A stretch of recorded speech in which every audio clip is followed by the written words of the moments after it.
in the preclinical stage, so that we never come to know about that.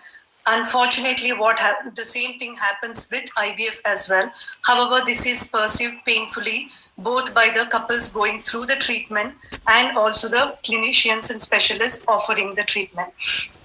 And in this context, what we mean by recurrent implantation failure, right at the beginning, we need to have a working definition. And the most commonly accepted definition is a failure to achieve clinical pregnancy after transfer of at least 4 good quality embryos in 3 IVF cycles, be it fresh cycle or frozen cycle, in women under 40 years of age. Sorry to interrupt you, ma'am. Your slide share is not on. We cannot see the slides moving. It's not. What about now? Is it? Aditi? No, ma'am. No. Should I stop and start again? We can see the screen, but we are not. Your slides aren't moving. Should I stop and share again? Yes, ma'am.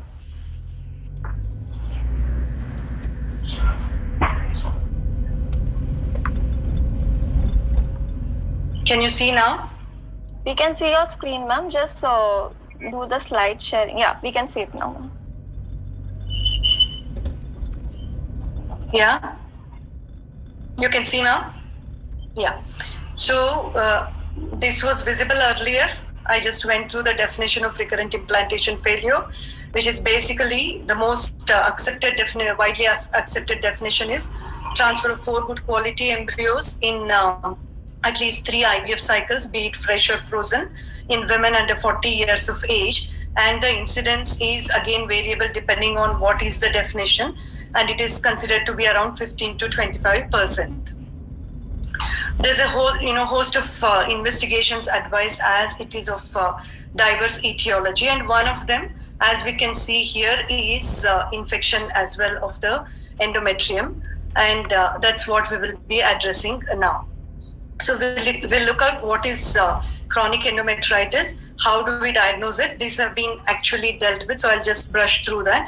And the evidence of link between chronic endometritis and recurrent implantation failure, and how we need to be investigating for this problem. So as Dr. Mridubhashini said, when we talk of endometritis, it is in fact chronic endometritis, which is a subtle and chronic inflammatory process attributed to bacteria other than tuberculosis, and the most diagnostic feature is stromal infiltration of plasma cells. There is again a host of bacteria which have been involved in the occurrence of chronic endometritis, apart from tuberculosis and chlamydia, which is again very commonly encountered. And most of the symptoms are non-specific in the form of abnormal uterine bleeding, pelvic discomfort, dyspareunia, leukorrhea. So many of the infertile women complaining of these symptoms, probably it gets ignored because the infertility as such takes over all the other symptoms. However, they could be harboring this chronic endometritis. If you look at its incidence in people with recurrent implantation failure, the incidence reported has been anywhere between 14 to 57%.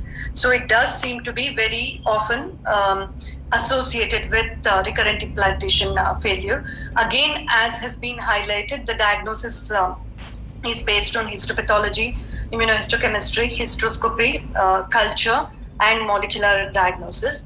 The problem with routine histopathology and H&E staining is that we may not be able to identify the plasma cells very clearly. So immunohistochemistry for CD138, which is a proteoglycan present on the cell surface of plasma cells, helps in diagnosis of the condition. The presence of plasma cells is considered as the characteristic feature of chronic endometritis. However, as has been very rightly addressed, what should be the number of plasma cells? There is absolutely no agreement, whether it is the number per high power field, whether single plasma cell identified is also should be considered as endometritis, or it should be in the whole section. There is absolutely no agreement as of now. Similarly, there has been diverse type of pictures identified during hysteroscopy have been considered in the diagnosis of endometritis, and the International Working Group on Chronic Endometritis has come up with these 4 to 5 features, that is strawberry appearance, focal hyperemia where the borders are very irregular, and hemorrhagic spots where the borders are well defined and usually leading up to a small capillary, diffuse or focal micropolyps which are less than 1 millimeter in diameter, and pale edematous endometrium. This is significant only if the hysteroscopy is done in the proliferative phase, whereas this could be a very normal finding in the secretory phase. The prerequisite is that hysteroscopy has to be fluid hysteroscopy and should be as atraumatic as possible. If this can be combined with bacterial culture, again it adds to the diagnosis. However, many of the bacteria, as was shown in the previous topic, are very diverse and very fastidious, and they may not be easily culturable. Molecular diagnosis, 2 types of diagnosis have been used. One is using DNA PCR for using specific primers for most common 9 pathogens, or the new genome sequencing using ribosomal RNA sequencing, which I think this picture is something most of us are familiar with, showing the healthy endometrial uterine microbiome versus an endometrium where there is an increased number of pathogenic bacteria present. However, when we are using these very sophisticated tests, we need to remember that a huge number of contaminants may also be identified and confused with pathogenic bacteria. So that is something we need to bear in mind. And when we are diagnosing, so we need to remember that when we are doing immunohistochemistry, the sampling technique is very important, because many of the cells, if not sampled properly, can actually resemble plasma cells and lead to an erroneous diagnosis. Again, culture cannot be done along with hysteroscopy, so there has to be a separate setting for doing the endometrial sampling for culture, and we should avoid contamination with cervical and vaginal bacteria or the secretions. Hysteroscopy alone, even though there have been very important features defined as diagnostic of the endometritis, it lacks bacteriological diagnosis. And for many of these tests, very sophisticated and dedicated laboratory facilities are essential, so may not be able to perform all these things routinely. And we have to remember that when we are advocating these to women who have long-standing infertility, repeated failures, not only of simple treatments but also of IVF, they can have huge impact as we may have to repeat the test and the time spent in doing so and the financial implications. So there needs to be a huge amount of counseling involved while advising these. Now, how do these tests correlate with each other as far as diagnosis is concerned? Because immunohistochemistry is considered is the most widely used test. If it is compared with various features noted on hysteroscopy, the strongest correlation is with micropolyps, presence of micropolyps.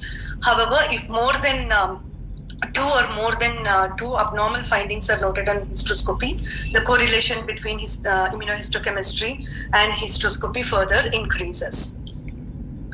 If we add to histology and hysteroscopy culture as well, then the sensitivity and specificity for diagnosing chronic endometritis further increases and almost reaches 100%. So once we have diagnosed chronic endometritis, what its significance in recurrent implantation failure? To start with, I think Deepak will address all these issues in a much more elaborate way. But there is association between presence of chronic endometritis and altered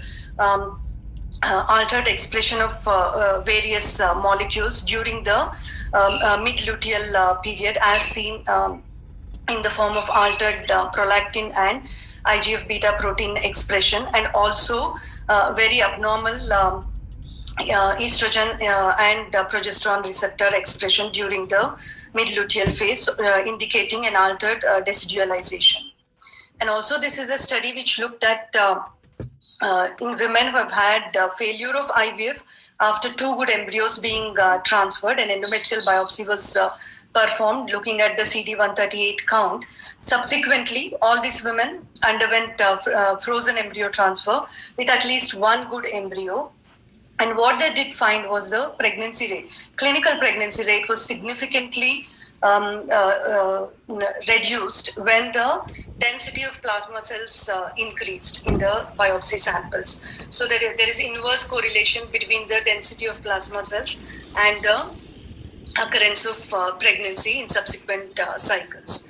Again, one more study looking at the hysteroscopic and histological diagnosis of chronic endometritis and recurrent implantation failure. This group of authors actually failed to demonstrate any association between histological abnormality and the occurrence of recurrent implantation failure. However, if we see here at the bottom 2 rows, there was a significant association between, there was significant improvement in the implantation rate and pregnancy rate following diagnosis of chronic endometritis and its treatment with antibiotics. So one more study looking at the same scenario of chronic endometritis and recurrent implantation failure, treatment of chronic endometritis and subsequent pregnancy rate. Even though they found improved pregnancy rate in the people who are diagnosed to have chronic endometritis compared to their previous performance, there was no improvement compared to those who were not diagnosed to have endometritis or in whom biopsies were not performed. However, an important limitation is that there was no confirmation of cure.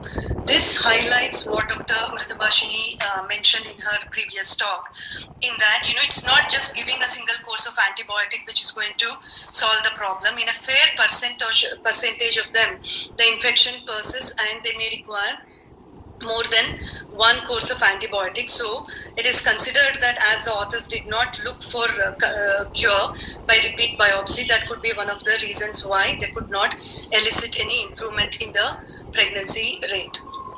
However, that issue was addressed in a subsequent study, and here is a group of women in whom diagnosis of chronic endometritis was made, treated with antibiotics, and a repeat biopsy was performed to see whether the infection was cured. So if we look at the comparison of those in whom infection was cured and in whom endometritis persisted, there's a significant improvement in the group 1, where there was proven clearance of infection, improvement both in clinical pregnancy rate and live birth rate. And we can see the drastic difference graphically represented here.